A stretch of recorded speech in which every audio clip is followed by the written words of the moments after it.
जय हिंद सभी फौजी पेंशनर बंधु। मुझे उम्मीद है आपका पेंशन आ रहा होगा और इस OROP 3 का धमाका आपके कानों तक पहुंचा होगा। मैं मानता हूं कई लोगों में नाराजगी है, उनकी उम्मीदों तक जो बढ़ोतरी होनी चाहिए था वो बढ़ोतरी नहीं हुई, और सच्चाई भी है कई लोगों का निगेटिव ग्रोथ हो गया है। तो निगेटिव ग्रोथ देख के स्वाभाविक है उनका उदास हो जाना, और कई लोग का बिल्कुल जीरो ही रह गया। तो OROP से जो कयास था ये नहीं पूरा हुआ।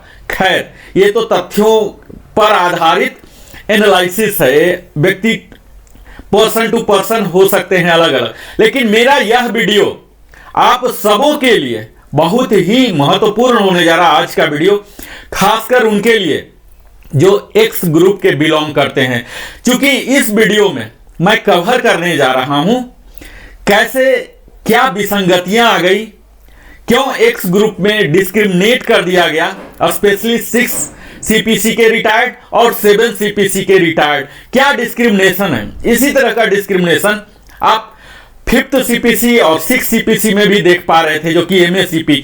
तो ये जो डिस्क्रिमिनेशन है हर CPC में, ये क्रम लगातार आ रहा है। यानी कि OROP 3 का जो थीम था इसे कहीं न कहीं डैमेज किया जा रहा है। तो आइए आज के वीडियो मैं आपको PCDA का जो सर्कुलर OROP 3 का धमाका जिसे आप संज्ञा दे रहे हैं, इस सर्कुलर से ही प्रारंभ करता हूं और देखिए क्या प्रोग्रेस हुआ है। तो मैं एक झलकियां आपको दिखाऊंगा।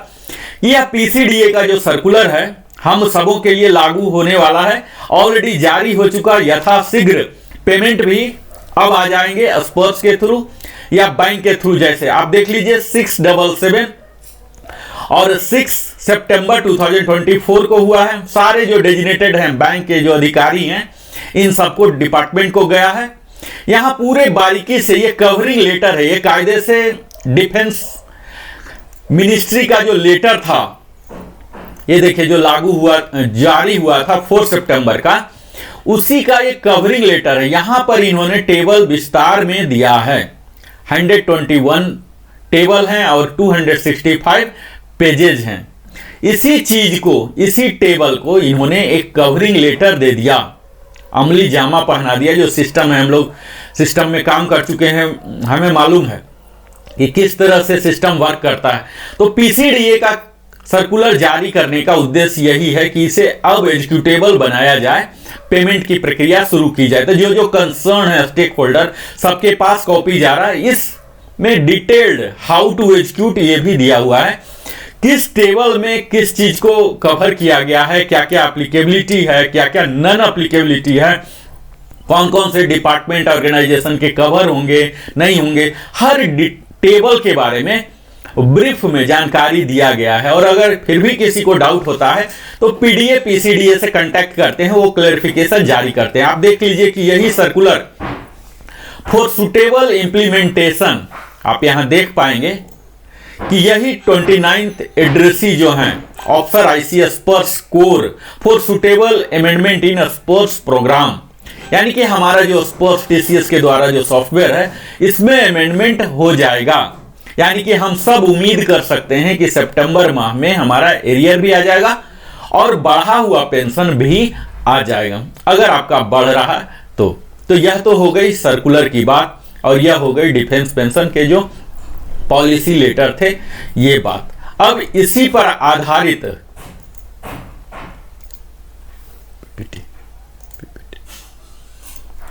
हम देखेंगे कि अभी तक हमने इस मुद्दा पर क्या बात किया है। तो आइए आप हम PPT के जरिए हम आपको बताते हैं कि अभी तक हमने देखा कि क्या क्या प्रोग्रेस हुए हैं। टोटल OROP का हमने इतिहास का भी बात किया, और इस PPT में आप देखेंगे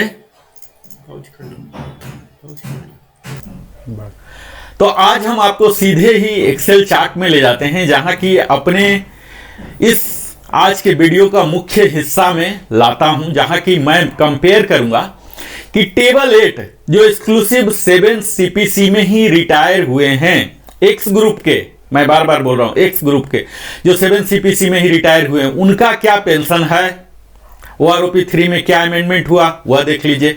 7 CPC में जो रिटायर हुए उनके लिए तो है ही। यहां मैंने टेबल 7 भी लिया है, यानी कि 6 सीपीसी में भी जो रिटायर हुए हैं प्री 2016 यानी कि 31 दिसंबर 2015 तक जो रिटायर हुए हैं उनके लिए टेबल 7 है। यह भी मैंने दिखाया। यहां डिफरेंस भी है, और इन दोनों में डिफरेंस क्या है, यानी कि टेबल 8 में और टेबल 7 में क्या डिफरेंस है। आप कह सकते हैं T8 माइनस T7, यानी कि अगर एनोमली की दृष्टि से देखेंगे तो विसंगतियां, कितनी विसंगतियां हो गई।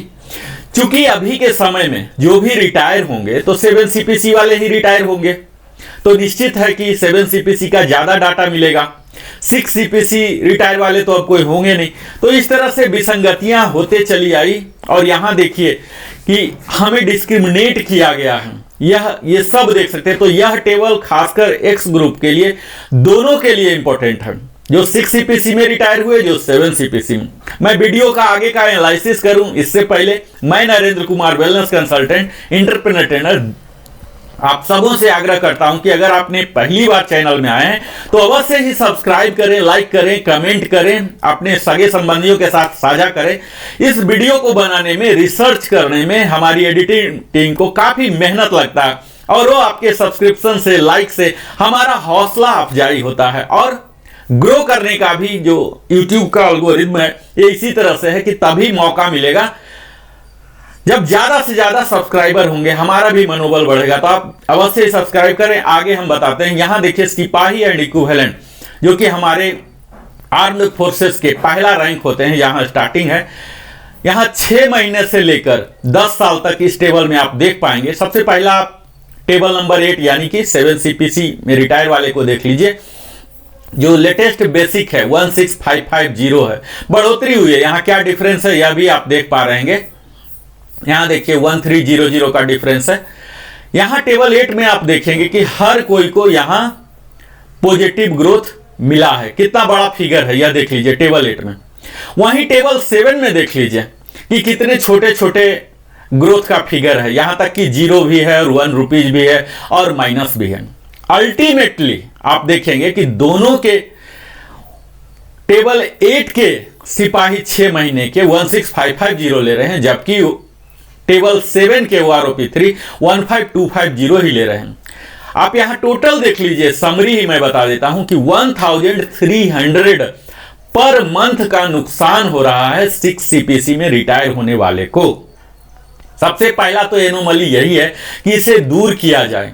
जो OROP 8 है, OROP का कंसेप्ट ही यहां वायलेट हो रहा है। तो यहां तो 1300 का नेट डिफरेंस हो रहे हैं। OROP 8 और टेबल नंबर 8 तो एग्जिस्टेंस की कोई जरूरत ही नहीं है, औचित्य ही नहीं है। सेम जो टेबल नंबर 8 है यही एक्स ग्रुप को वहां टेबल नंबर 7 में दिया जाना चाहिए था। तो यहां आप सिपाही तक ही देख लिए कि 1300 का अंतर है। टेबल 8 में देख लीजिए कि कंटिन्यूअस इंक्रीज है। क्यों? क्योंकि 7 सीपीसी में रिटायर हुए, इनके पास सैंपल मिला है। और यहां टेबल 7 में आप देख रहे हैं कि कम है या नहीं है, नगण्य है, माइनस भी है, क्योंकि इन्हें नहीं मिला है। इसी तरह से इनके आगे का आप क्वालिफाइंग सर्विस में देखिए, सिपाही में ही 10.5 में आप देख लीजिए, यहां भी सेंट्रली 1300 का कंप्लीट नुकसान हो रहा है। आप यहां भी देखिए कि टेबल 8 में कहीं कहीं यहां भी निगेटिव ग्रोथ आ रहा है, और यहां टेबल 7 में पॉजिटिव ग्रोथ हर जगह है ऑलमोस्ट। लेकिन इसके बावजूद भी 1300 रुपए की कमी है। सिपाही में यूजुअली नेवी रैंक में जो है 15 ईयर्स में जाएंगे। यहां पर आप देख लीजिए कि 23425 है, और टेबल नंबर 7 में 22125 है। मैं बार बार बोल रहा हूं, यह सिर्फ एक्स ग्रुप का टेबल में लेके चला हूं, वाई ग्रुप का नहीं है। ठीक है, एक्स ग्रुप का, ये आप ध्यान दे लीजिए। इसी प्रकार 20 से ऊपर के सिपाही को आप देखिए 25759 है, जबकि यहां 24459 है। यहां भी आप सेंट्रली देख सकते हैं 1300 का नेट डिफरेंस यहां सब में दिख रहा है। ठीक है, जो कि नहीं होना चाहिए। हम अगली रैंक ऑनरी नायक के लिए लेके चलते हैं। यहां भी आप देख लीजिए कि पूरे सेंट्रली 1300 का डिफरेंस हो रहा है। आपको अगर चाहिए तो इसी एक्सेल का आप स्नैपशॉट हमारे स्क्रीन का ले सकते हैं। मेरे साइड में दिख रहा, पूरा स्क्रीन का स्नैपशॉट ले सकते हैं। यहाँ दोनों के लिए, दोनों एक्स ग्रुप 7CPC वाले भी और 6CPC दोनों का इनहैंस्ड जो रेट है आपका दिख रहा है। यहाँ आप टेबल 8 में देखेंगे ऑनरी नायक के लिए सारे ग्रोथ है, बड़ा सा ग्रोथ यहाँ दिख रहा है, डिफरेंस है यानी कि बहुत ज़्यादा डिफरेंस है, बहुत बड़ा ग्रोथ है। और यहाँ टेबल 7 में देख लीजिए छिटपुट लग रहा है। इसी तरह से आप 10 से ऊपर बढ़ेंगे ऑनरी नायक के लिए तो आप देख लीजिए कि टेबल 8 में थोड़ा सा कम है, लेकिन यहाँ टेबल 7 में थोड़ा सा ज़्यादा है। हालांकि यहाँ पर बेनिफिट टेबल 7 में डिफरेंस है, लेकिन इसके बावजूद भी नेट डिफरेंस 1300 का अभी भी है। यानी कि 20 साल के अगर कोई ऑनरी नायक जा रहे हैं तो टेबल 8 में 24800 है, जबकि टेबल 7 में 23500 का ही है। तो सेंट्रली आप कह सकते हैं कि 1300 का डिफरेंस कंटिन्यू चल रहा है। ऑनरी नायक में आप देख लीजिए कि टोटल टेबल में 2009 की बढ़ोतरी हुई है टेबल 8 में।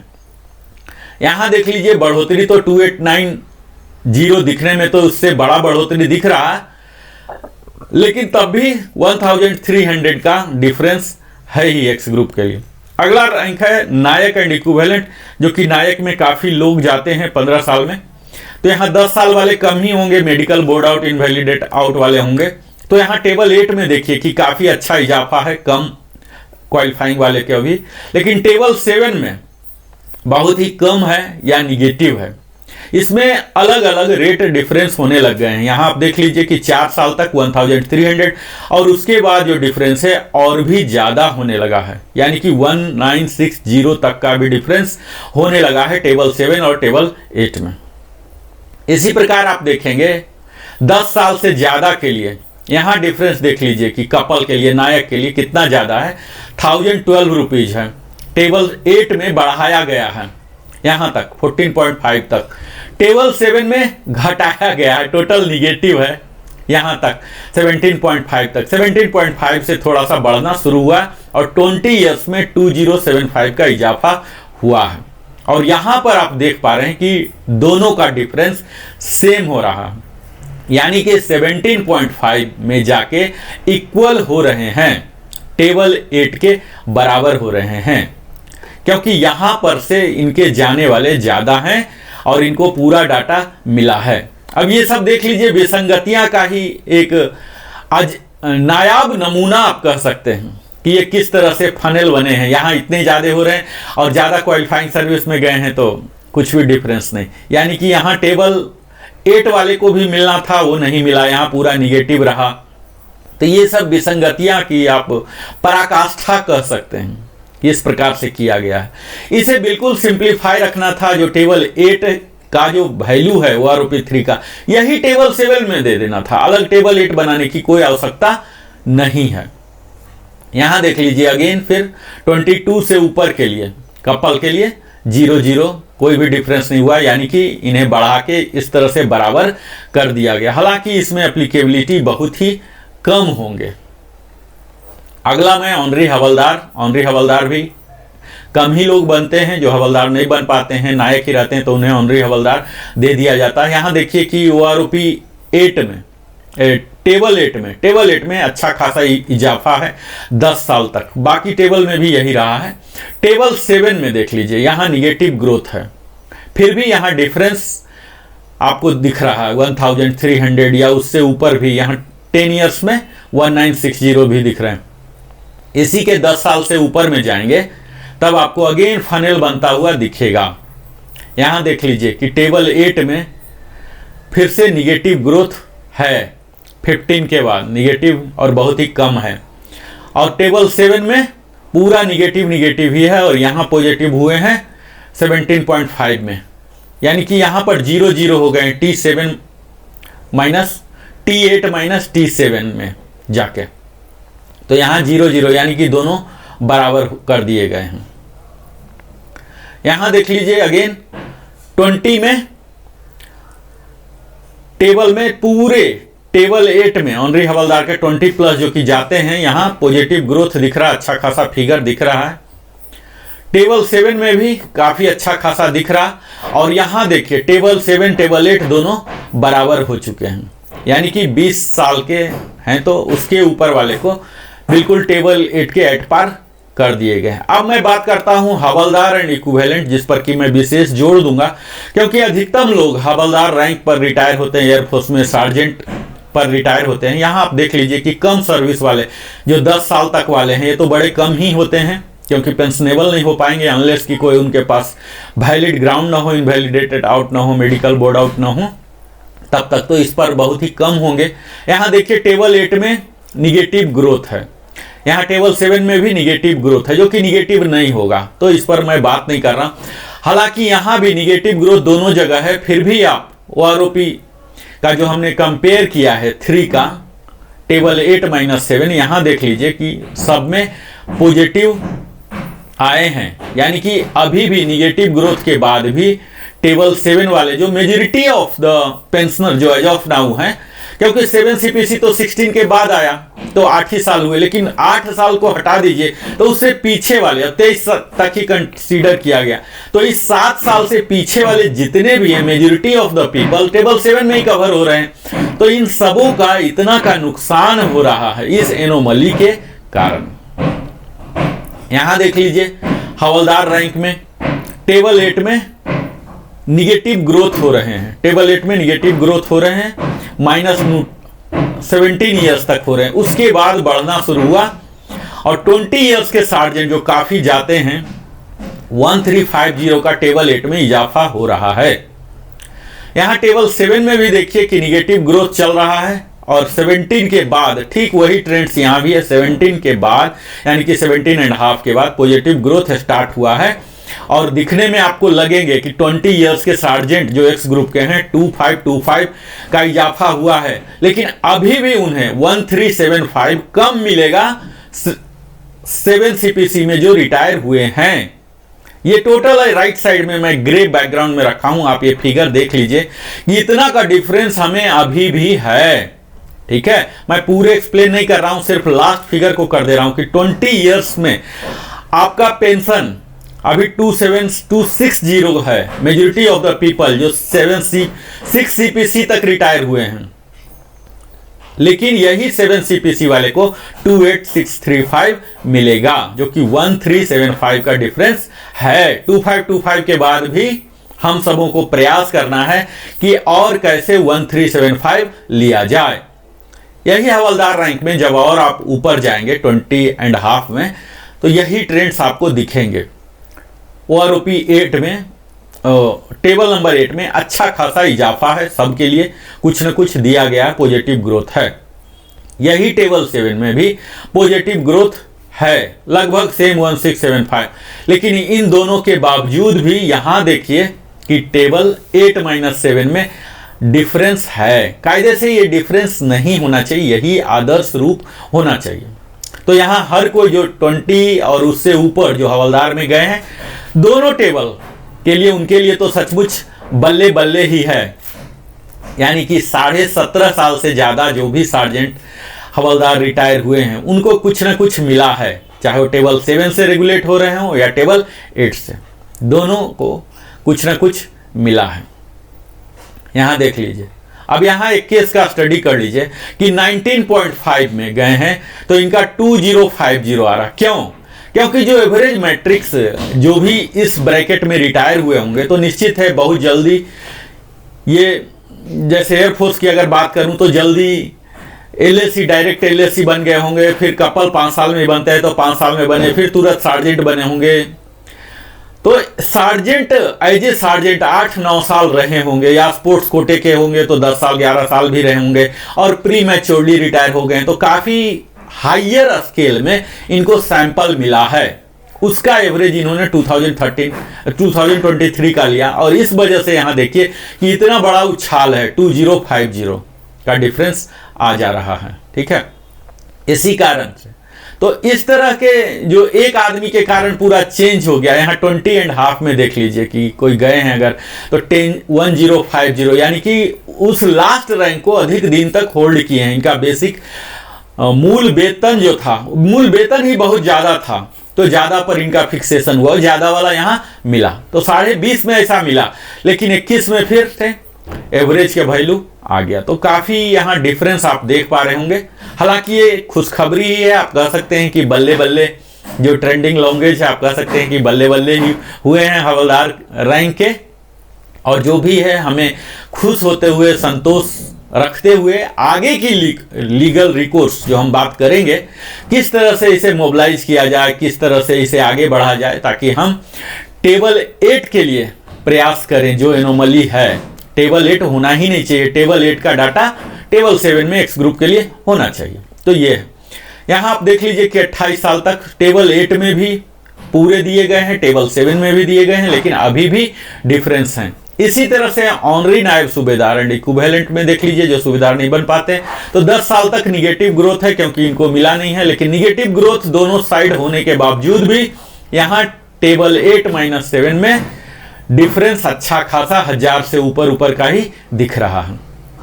ऑनरी नायब सूबेदार में ही हम 10 से ऊपर जाते हैं, तो यहाँ भी देखिए निगेटिव ग्रोथ हो रहा है। निगेटिव ग्रोथ 17 ईयर्स तक हो रहा है, क्योंकि इनको सैंपल नहीं मिला। इसे बहुत कम होंगे जो ऑनरी नायब सूबेदार 17 तक बन जाएं।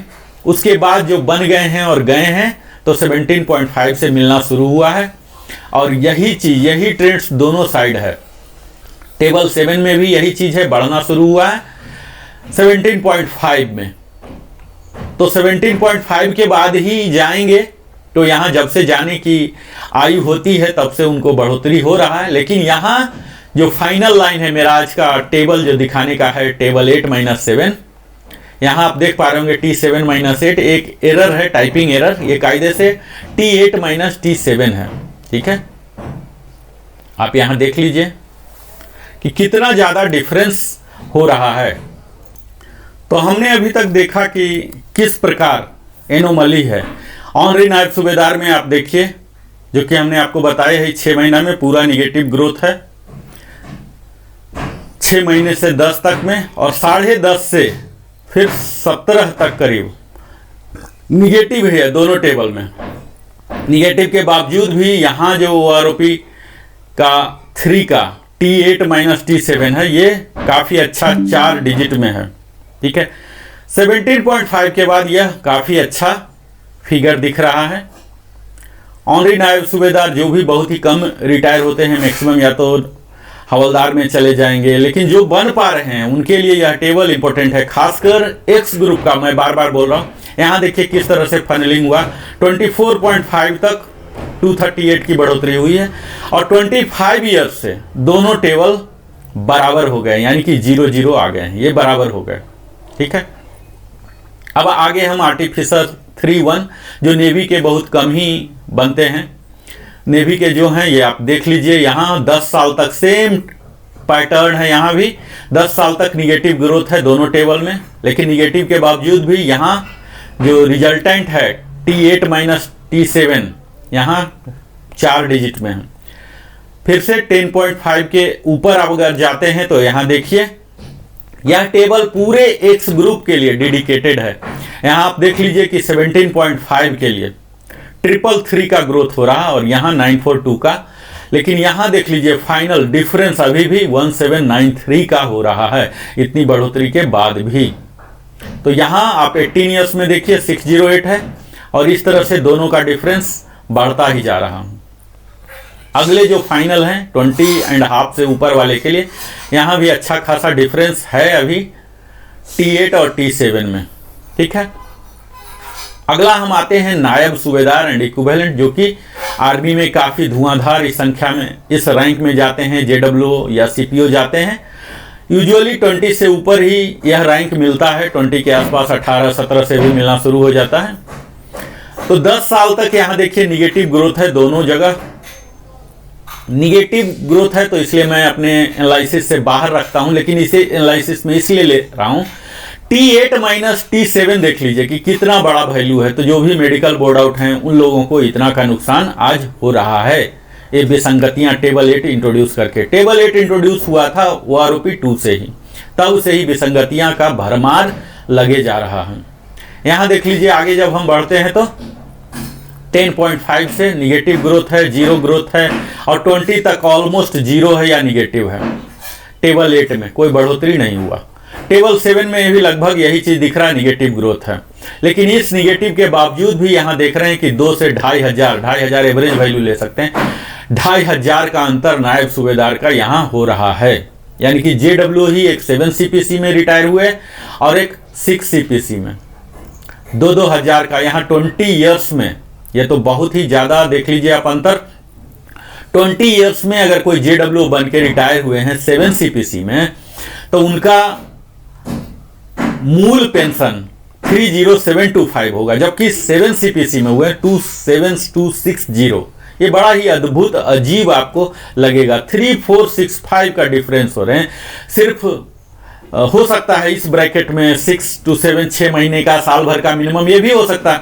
यानी कि 6 महीने बाद जो रिटायर हुए उन्हें इतना फायदा हुआ और 6 महीने पहले, तो फिर OROP का थीम ही पूरा धूमिल होता हुआ यहां दिख रहा है। यहां देखिए बिल्कुल ही नायाब तरीका है जो एक्स ग्रुप के लिए जो किया गया है। आप सोच सकते हैं कि कितना बड़ा एनोमली है, और जो भी नायब सूबेदार हैं इस टेबल को देख के आप समझ सकते हैं कि कितना बड़ा नुकसान हो रहा है एक्स ग्रुप के लिए। यहां पर 20 ईयर्स था, 20 से ऊपर जाके यूजुअली नायब सूबेदार JW CPO रिटायर होते हैं। तो यहां पर भी आप देखिए कि यहां इन्हें बढ़ोतरी नहीं मिला है, यहां बढ़ोतरी नहीं मिला था। इसके बावजूद 7 CPC में भी नहीं मिला और 6 CPC, दोनों में से किसी को नहीं मिला था, फिर भी डिफरेंस है। और यहां भी देखिए टेबल 8 में कोई बढ़ोतरी नहीं है, 0 है। टेबल 7 में बढ़ोतरी है, इतने 1775 का डिफरेंस है, लेकिन उसके बावजूद भी टेबल 8 से इतने ये पीछे हैं। अब यहां देख लीजिए कि 24 ईयर्स में 100 रुपीज इन्हें बढ़ा है टेबल 8 में, और टेबल 7 में जाके बढ़ा है 2950। यानी कि 24 ईयर्स में ये एट पार टेबल 8 के हो गए हैं। अब फिर ये कैसे हो गया? ये तो लक पर डिपेंड कर रहा है, या कैसा सैंपल मिला, क्या तरीका रहा है इस AI ने जो काम किया, डाटा एनालाइज किया, पूरे मैं कह सकता हूं पूरे का रेड मार्क रख दिया। इससे बेहतर होता कि हमारे जो पहले क्लर्क थे, इतने मोटे मोटे चश्मा पहन के काम करते थे, हाथ से लिखते थे, पेन से बनाते थे, वो ज्यादा बेहतर काम करते। और यहाँ पूरा सॉफ्टवेयर के द्वारा AI और डाटा एनालिसिस ML के द्वारा काम कराया गया है, और पूरे डाटा जो सैंपलिंग किया उसकी ऐसी की तैसी करके रख दी गई है। अगर 24 से लेके 25 तक आप देख लीजिए कि ये एट पार हो गए हैं। इन्होंने बड़ा पुण्य किया था, टेबल 7 वाले भी टेबल 8 के हो गए। बाकी सब पुण्य की मात्रा थोड़ी कम की थी, उसकी तीव्रता कम रखी होगी, इसलिए शायद नहीं हुआ। क्या ये अजूबा आपको दिखेगा नायब सूबेदार के साथ। यहाँ देख लीजिए इतने का डिफरेंस हो रहे हैं। यहाँ ऊपर बढ़ने से 24 के बाद ये ऑलमोस्ट आप 24 और उसके ऊपर कह सकते हैं कि ये एट पार टेबल 8 हो चुके हैं। इसी में हम सूबेदार एंड इक्विवेलेंट की बात कर रहे हैं। यहाँ आप देख पाएंगे कि सूबेदार एंड इक्विवेलेंट जो इसको कि बोला जाता है बेड़ा गर्क कर दिया। तो आप पूरे एनालिसिस तथ्य के साथ देख लीजिए, प्रमाणिक तथ्य के साथ, क्या है नहीं है, क्या आप सारांश बनाते हैं, ये सब आप कमेंट में लिखिए मर्यादित भाषा के साथ। यहाँ निगेटिव देख लीजिए पूरे सूबेदार के लिए, टेबल 8 में भी पूरे निगेटिव वैल्यू है 10 साल तक। इसी तरह से टेबल 7 में भी निगेटिव वैल्यू, तो निगेटिव की मैं बात नहीं कर रहा हूं, लेकिन निगेटिव होते भी T8 T-7 में काफी अच्छा 500 के एवरेज में अंतर है। जब 10 से ऊपर जाते हैं तब भी यहां पूरे निगेटिव है, लेकिन निगेटिव होते भी T8 और T7 में है। तो आप अगर सूबेदार रैंक से रिटायर हुए हैं, चाहे टेबल 8 के द्वारा रेगुलेट हो रहे हैं या टेबल 7, तो इस स्लाइड का स्नैप ले सकते हैं ताकि आप एग्जैक्टली अपने क्वालिफाइंग सर्विस में क्या आपको मिलना है यह देख सकते हैं। मैं बार बार क्वालिफाइंग सर्विस का राउंडिंग ऑफ कैसे करते हैं ये भी बताते रहा हूं। 10.5 में वो फॉल होंगे जो 10 ईयर्स 3 मंथ्स और 1 दिन से भी ज्यादा काम किया, और 10 ईयर्स 9 मंथ्स तक काम किया, वो इस ब्रैकेट में आएंगे। यही फिलॉसफी बाकी सब में चलता है। 20 ईयर्स तक बहुत कम ही होंगे जो सूबेदार बन गए, वारंट ऑफिसर बन गए, चीफ आर्टिफिसर बन गए, चीफ मेक बन गए और बाहर चले गए, इसमें कम ही होगा। लेकिन जो भी हैं उनका काफी अच्छा यहाँ डिफरेंस दिख रहा है। 20 के ऊपर जो सूबेदार में है, यहाँ देखिए टेबल 8 में 25.5 तक में या तो निगेटिव है या 0 है। 26 ऑनवर्ड्स बढ़ोतरी हुआ है टेबल 8 में, और टेबल 7 में 20 के बाद ही बढ़ोतरी होना शुरू हुआ। तो सूबेदार बनने में कम से कम 24 से प्लस ही जाएंगे अगर कोई एक्सेप्शनल नहीं है। तो यहां सूबेदार रैंक में देख लीजिए कि टेबल 7 में लगभग निगेटिव है, 250 है, 475, यही 2-3 पॉजिटिव वैल्यू हैं, बाकी सब निगेटिव है। टेबल 8 में हालांकि कुछ मिल रहा है 26 के बाद, लेकिन सबसे जो ध्यान देने वाली बात है T8 माइनस T7 में यहां अच्छा खासा अंतर है। इसी तरह से आगे जब बढ़ेंगे सूबेदार मेजर में, जो कि हाईएस्ट रैंक होते हैं, यहां आप देख लीजिए 6 महीने से लेकर 10 साल तक पूरे निगेटिव ग्रोथ है दोनों साइड। लेकिन निगेटिव ग्रोथ होते हुए भी यहां अच्छा खासा डिफरेंस, करीब आप अनुपात के तौर पर 2000 या उससे ज्यादा का डिफरेंस भी आप कह सकते हैं टेबल 8 और टेबल 7 में है। इसी के आगे 10.5 से लेकर 20 तक आप देख लीजिए पूरे निगेटिव ग्रोथ है टेबल 8 में। टेबल 7 में भी निगेटिव ग्रोथ है, यहाँ पॉजिटिव ग्रोथ हो रहे हैं 18.5 में। लेकिन इसके बावजूद भी यहाँ टेबल में काफी ज्यादा डिफरेंस है। मैं एक एक को एनालाइज नहीं कर रहा हूं क्योंकि ये सेल्फ एक्सप्लेन्ड है, मैं सिर्फ ट्रेंड्स बता रहा हूं। एग्जैक्टली आपके लिए कौन सा क्वालिफाइंग सर्विस है एक्स ग्रुप में, ये आप टैली कर सकते हैं, आप देख सकते हैं एग्जैक्टली क्या डिफरेंस हो रहे हैं। और ये जो डिफरेंस है ये सब निगेटिव है। तो खैर यहाँ 20 ईयर्स तक बहुत कम ही होंगे कि सूबेदार मेजर बन गए, MW बन गए और चले भी गए, अनलेस कोई मेडिकल बोर्ड आउट या स्पेशल एजुकेशन इंस्ट्रक्टर पंडित या इस रूप में ना आए हों। तो मैं इसको एनालिसिस में ज्यादा तवज्जो नहीं देता हूं। यहां आप देख लीजिए टेबल 8 में सूबेदार मेजर साहब के लिए 25.5 में निगेटिव ग्रोथ ही है। उसके बाद 26 के बाद 1000 रुपीज मिलने शुरू हुए हैं। इसी तरह से टेबल 7 में 22.5 तक पॉजिटिव है, उसके बाद पूरे निगेटिव है सूबेदार मेजर साहब के लिए भी। तो एक शॉकिंग है। हालांकि यहां आप देख लीजिए कि कितना बड़ा डिफरेंस है टेबल 8 और टेबल 7। एक MW जो 7 CPC में रिटायर हुए और एक MW साहब जो 7 में और 6 में रिटायर हुए। कितना ज्यादा डिफरेंस है।